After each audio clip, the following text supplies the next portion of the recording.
Praise the lord. ప్రభు నామంలో మీ అందరికీ శుభములు తెలియపరుస్తూ ఉన్నాం. Good morning. ఏప్రిల్ 2వ దినం వరకు దేవుడు ప్రేమించి కాపాడినందులకు దేవదేవునికి మహిమ కలుగునుగాక. ఎలా ఉన్నారండి? అందరూ బాగున్నారా? 3 నెలలు దేవుడు ప్రేమించి ఈ యొక్క ఏప్రిల్ నెలలో కూడా ఏప్రిల్ 2కి దేవుడు మనల్ని తీసుకొచ్చాడు. నిన్నటి దినమున మనం 2 కలవరాలు పరిస్థితులు మనం చూస్తూ వచ్చాం. దేవుడు నాకు దూరంగా ఉన్నాడా, దేవుడు నా ప్రార్థన ఎందుకు వినట్లేదు అనే కలవరం,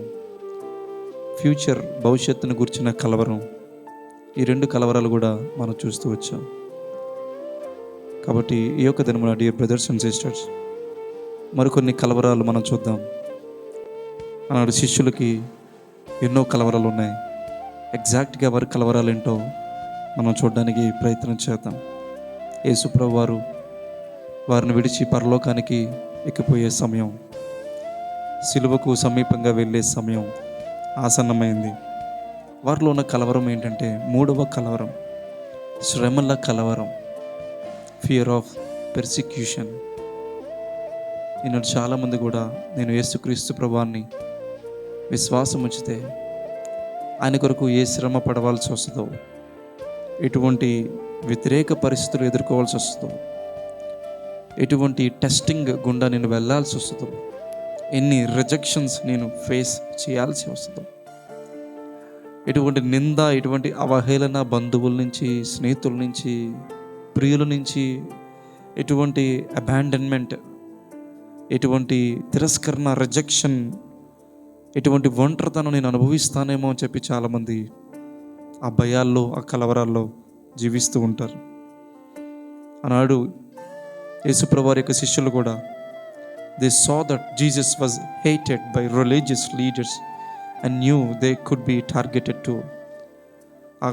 ఆ యొక్క మత పెద్దల చేత యేసుక్రీస్తు ప్రభువారు శ్రమ పెట్టబడ్డారు, పెర్సిక్యూట్ చేయబడ్డారు, తిరస్కరించబడ్డాడు, అసహించబడ్డాడు.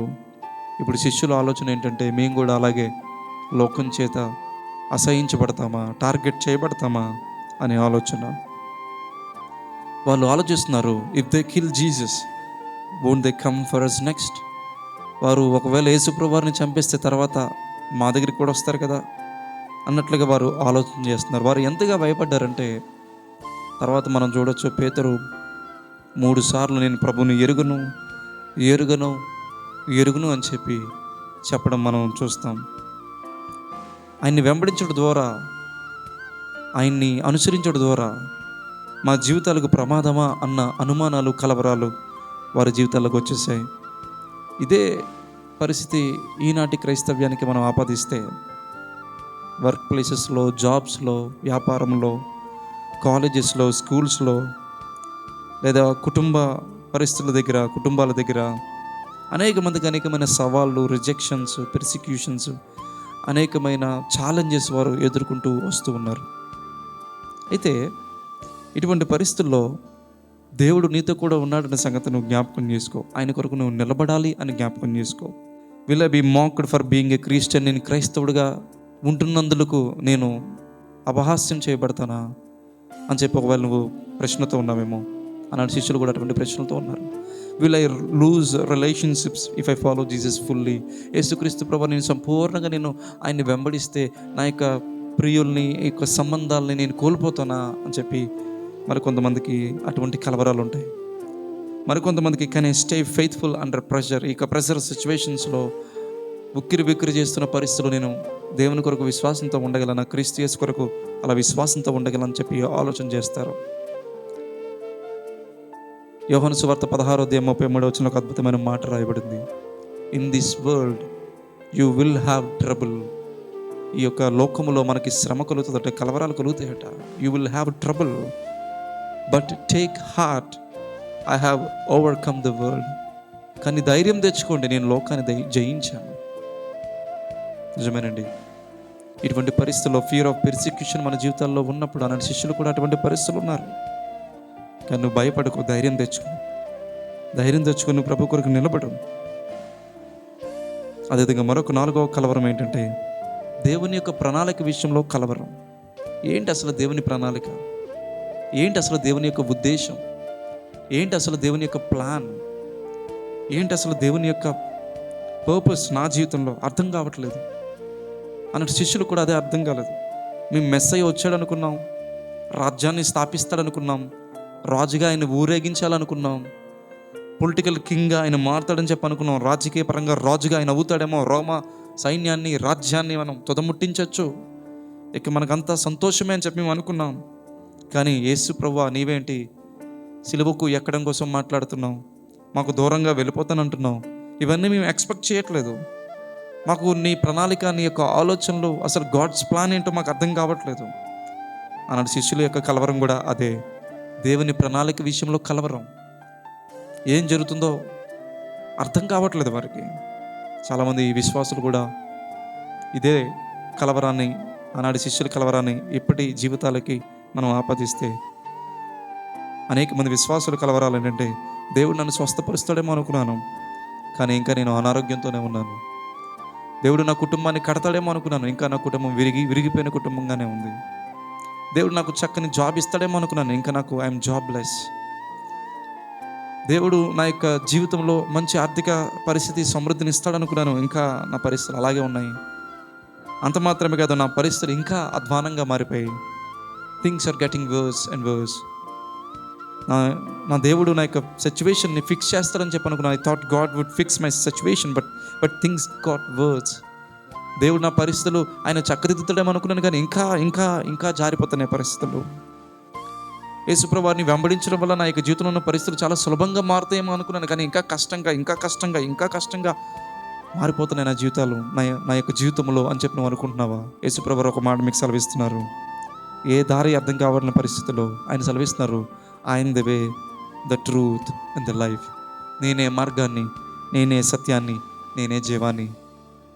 ప్రణాళిక, ఆయన యొక్క ఉద్దేశం నీ జీవితంలో ఏంటో అర్థం కాకపోయినా, నీ జీవితంలో ఏం జరుగుతుందో అర్థం కాకపోయినా, ఆయనే మార్గమని, ఆయనే సత్యమని విశ్వాసం ఉంచి ఈ కలవరాల్లో నీ విశ్వాసాన్ని కాపాడుకుంటే నువ్వు అద్భుతమైన కార్యాలు నీ జీవితంలో జరగడం చూస్తావు. ఆయన నమ్ము. ఈ కలవరాల్లో కూడా మరొక కలవరం ఏంటంటే, వారి సొంత విశ్వాసంలోనే కలవరం, సొంత విశ్వాస విషయంలో కలవరం. Doubt about their own faith, fear of failing God. అంటే నేను దేవునికి యోగ్యుడిగా నేను జీవించలేనేమో, అర్హునిగా నేను జీవించలేనేమో, నేను మాటికి పడిపోతున్నాను, అసలు నాలాంటి వాడు దేవునికి అవసరమా, నాలాంటి జీవితం దేవుడు కోరుకుంటాడా, నాలాంటి వ్యక్తులను దేవుడు క్షమిస్తాడా అన్నాడు. పేతురు ముమ్మారు నేను యేసును ఎరుగునని చెప్పాడు. ఇస్కరియోతు యోధా యేసుప్రభువుని అమ్మేశాడు. ఇప్పుడు మిగిలిన శిష్యుల యొక్క ఆలోచన ఏంటంటే, will we also fail him? మేము కూడా ఆయనకి అయోగ్యులుగా ఆయన దృష్టికి కనబడతామా? They felt very weak, unprepared and unworthy. వారు నిష్ప్రయోజకులుగా తమను తాము ఎంచుకుంటున్నారు, బలహీనులుగా తమను తాము ఎంచుకుంటున్నారు. అయ్యో నేను ఎలాగా ముందుకు వెళ్ళగలని చెప్పి అనుకుంటున్నారు. ఈనాడు నీవు కూడా, నేను నిజంగా విశ్వాసంలో సరిగానే ఉన్నానా? నేను చాలాసార్లు I have messed up so many times. చాలాసార్లు నేను నా యొక్క క్రైస్తవ జీవితాన్ని ఒక మెస్గా మార్చేసుకున్నాను, నా యొక్క జీవితాన్ని గజిబిజి గందరగోళంగా మార్చేసుకున్నాను. ఇంకా దేవుడు నన్ను వాడుకుంటాడా? ఇంకా దేవుడు నన్ను బలపరుస్తాడా? నా విశ్వాసం నుంచి నేను తొలగిపోతానేమో అనే ఆలోచనలు ఒకవేళ నీకు ఉన్నాయేమో అన్నాడు. శిష్యులు కూడా అటువంటి ఆలోచనలు ఉన్నాయి. పేతురు ముమ్మారు ఎరుగురని చెప్పాడు. యోధా ఇస్కరియోతు అమ్మేశాడు, మా పరిస్థితి ఏంటి అని చెప్పి వారు అనుకుంటున్నారు. అందుకే యోహాను సువార్త 15వ అధ్యాయంలో 16వ వచనంలో మనం చూసినప్పుడు, you did not choose me, మీరు నన్ను ఏర్పరచుకోలేదు, but I choose you and appointed you, నేను మిమ్మల్ని ఏర్పరచుకొని నియమించితిని అని చెప్పి దేవుడు సెలవిస్తున్నాడు. కాబట్టి మీ కలవరాల్లో, అయ్యో నా పరిస్థితి ఏంటి ఇలా ఉంది, నా జీవితం ఏంటి ఇలా ఉంది, will I also fail him? అయోగ్యునిగా అనర్హునిగా జీవించి నేను దేవుణ్ణి ఫెయిల్ చేసే విధంగా జీవిస్తానా అనే ప్రశ్నలు నీకుంటే, దేవుడు అంటున్నాడు, నీవు నన్ను ఏర్పరచుకోలేదు, నేను నిన్ను ఏర్పరచుకున్నాను, నేను నిన్ను నియమించాను, కాబట్టి నేనే నిన్ను నడిపిస్తాను. కాబట్టి మనం పడిపోయినప్పుడు ఆయన నమ్మదగిన వాడుగా ఉంటాడు, ఆయన మనల్ని పట్టుకుంటాడు, అంతేగాని ఆయన మనల్ని త్రోసిపుచ్చుడు. కాబట్టి ప్రియ సహోదరుడా, ప్రియ స్నేహితుడా, ప్రియ సహోదరి, శ్రమల కలవరంలో ఉన్నావా? అదేవిధంగా నీ యొక్క జీవితంలో దేవుని ప్రణాళిక ఏంటి, నా జీవితంలో దేవుని చిత్తం ఏంటి అర్థం కాలని కలవరంలో ఉన్నావా? అదేవిధంగా సొంత విశ్వాస విషయంలో అయ్యో నేను ఎన్నోసార్లు దేవునికి బాధ కలిగించాను, నా జీవితము వ్యర్థము అని అపరాధ భావంతో ఉన్నవా? యేసు రక్తము ప్రతి పాపం నుండి కడిగి మనల్ని పవిత్రపరుస్తుంది. ఆయన నమ్మదగిన వాడు, నీతిమంతుడు కనుక సమస్త దుర్నీతి నుండి మనల్ని కడుగుతాడు, నిలబెడతాడు, నడిపిస్తాడు, స్థిరపరుస్తాడు. కాబట్టి ఈరోజు నేను చెప్పే ఒక మాట ఏంటంటే, మీరు ధైర్యము తెచ్చుకోండి. లోకంలో మీకు శ్రమ కలుగును, అనేక కలవరాలు కలుగుతాయి. అవి ఏ రీతిగానైనా కావచ్చు. మీకు ఎటువంటి కలవరంలో ఉన్నా ఈ లోకంలో మీకు శ్రమ కలుగుతుంది, కలవరం కలుగుతుంది. అయితే ధైర్యం తెచ్చుకోండి. టేక్ హార్ట్, ధైర్యం తెచ్చుకోండి.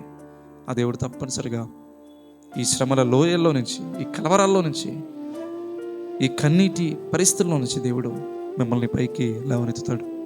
ఆయన విశ్వాసం ఉంచండి, ఆయన నమ్మండి. మార్గము, సత్యము, జీవము అని నమ్మండి. ఆయన లోకాన్ని జయించాడు, నీకు కూడా తోడుగా ఉండి జయించ కృపిస్తాడు అని నమ్మండి. మీరు పడిపోతున్నప్పటికీ ఆయన మిమ్మల్ని ఏర్పరచుకున్నాడు, నమ్మదగిన వాడు, మిమ్మల్ని విడిచిపెట్టడు అని నమ్మండి. కలవరాల్లో, కన్నీళ్ళల్లో దేవుని వైపు చూడండి, ముందుకే సాగండి, వెనక్కి తిరిగి చూడకండి. దేవుడు మిమ్మల్ని, మీ కుటుంబాన్ని అటువంటి కృపతో, అటువంటి విశ్వాసంతో, అటువంటి నమ్మికతో, అటువంటి ధైర్యంతో దేవుడు సమృద్ధిగా మిమ్మల్ని, మీ కుటుంబాన్ని నింపి అన్ని ఆశీర్వాదాలు, ఆత్మ సంబంధమైన, శరీర మానసిక సంబంధమైన దీవెనతో దేవుడు మమ్మల్ని సమృద్ధిగా నింపునుగాక. ఆమేన్. ప్రార్థన చేసుకుందాం. పరిశుద్ధుడా, నీకు స్తోత్రాలు. ఎస్ లార్డ్, మా జీవితాల్లో అనేక కలవరాలు ఉంటాయి, శ్రమల కలవరాలు. విశ్వాస విషయంలో సరిగా నేను జీవిస్తున్నానా? నేను అయోగ్యుని కదా, అపాత్రుని కదా, ఎన్నోసార్లు పడిపోయాను కదా, ఎన్నోసార్లు ఇంక జీవితాన్ని మెస్అప్ చేసుకున్నాను కదా, నా జీవితం వ్యర్థం కదా అని చెప్పి ఎవరెవరైతే కలవరాల్లో ఉన్నారో, నిన్ను గురించి ప్రభా వారి యొక్క జీవితంలో ఆ యొక్క తిరస్కరణ, ఆ యొక్క శ్రమ, ఆ యొక్క వేదన, ఆ బరువు, ఆ భారం ఎవరైతే భరిస్తున్నారో వారిని ఒక్కసారి ధైర్యపరచండి అయ్యా. వారి వెంటే మీరు ఉండండి అయ్యా. వారి జీవితంలో సూపర్ న్యాచురల్ కార్యాలు మీరు జరిగించుకోండి అయ్యా. దేవా, మా జీవితంలో అన్ని కలవరాల్లో మీరే మా ఆధారం. మిమ్మల్ని మేము నమ్ముతున్నాం. ఎస్, నువ్వు చెప్పినట్లుగా I'm the way, the truth in the life. మార్గం కనబడిన వేళలో కూడా దేవా, అయ్యా ఏంటయ్యా ఈ పరిస్థితుల్లో ఏం చేయాలో అర్థం కావట్లేదు, నా యొక్క జీవితంలో ఎటు పోవాలో తెలియట్లేదు అన్న పరిస్థితుల్లో ప్రభా నీవే మాకు మార్గం అయ్యండి, మా త్రోవలు సరళం చేస్తావయ్యా. ప్రియ తండ్రి, ప్రియ రక్షకుడ, ప్రియసయ, ప్రియ పరలోకముందున తండ్రి, అట్టి కృప వాక్యం వింటున్న వారికి అనుగ్రహించి వారిని ధైర్యంతో నింపి బలపరచమని, వారి యొక్క సమస్త కలవరాల నుంచి మీరు వారికి విడుదలిచ్చి మేలు చేయమని యేసు నామములో ప్రార్థించి అడిగి వేడుకుని పొందుకొనిచున్నాము తండ్రి. ఆమేన్. Yes, thank you. ప్రతిరోజు కూడా మానకుండా నమ్మకంగా చూడండి. దేవుడు తప్పనిసరిగా మీతో మాట్లాడతాడు, సరి చేస్తాడు, చక్కపరుస్తాడు, ఆదరిస్తాడు, బలపరుస్తాడు. ఆయన చిత్తాన్ని మీకు తెలియపరుస్తాడు. ఇది దేవుని స్వరము. కాబట్టి బ్లెస్సింగ్ బ్రెడ్ని మీరు అనేక మందికి షేర్ చేయండి. మన ఛానల్ సబ్స్క్రైబ్ చేసుకోకపోతే చేసుకోండి, లైక్ అండ్ కమెంట్ చేయండి. మరలా ప్రభు చిత్తం మీద రేపటిదని మనం కలుద్దాం. అంతవరకు ప్రభు యొక్క కృప మీకు తోడేను గాక. ఆమేన్. Praise Lord and God bless you.